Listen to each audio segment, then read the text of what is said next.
अस्सलाम वालेकुम नाजरीन, मैं हूं नीलम नवाब। आप देख रहे हैं PKN न्यूज़। सबसे पहले न्यूज़ हेडलाइंस शामिल करेंगे। आर्मी चीफ की तैनाती में कोई डेडलॉक नहीं है। 25 नवंबर तक नए आर्मी चीफ का फैसला हो जाएगा। वजीर दफा ख्वाजा आसिफ। तहरीक इंसाफ ने 26 नवंबर के लिए फैजाबाद रावलपिंडी के मकाम पर जलसा करने की इजाज़त मांग ली। बाकायदा इजाज़त के लिए दरख्वास्त जमा करवा दी। लंदन में मुकीम तहसीन हैदर नामी शख्स ने अपने आप को मुस्लिम लीग नून का ओहदेदार कहा। इसके साथ अरशद शरीफ कत्ल और इमरान खान हमले पर इल्जामात नून लीग पर लगा दिए। पाकिस्तान क्रिकेट टीम दौरा इंग्लैंड के लिए ऐलान कर दिया गया। फवाद आलम, शाहीन अफरीदी, हसन अली, शाहिद मसूद और यासिर शाह टीम से बाहर।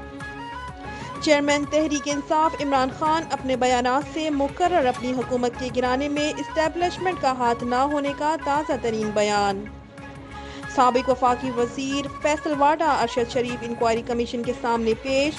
कत्ल की मंसूबाबंदी पाकिस्तान में होने का दावा। पंजाब में डेंगू का बड़ा वार, 41 से ज़ायद लोग इंतकाल कर चुके।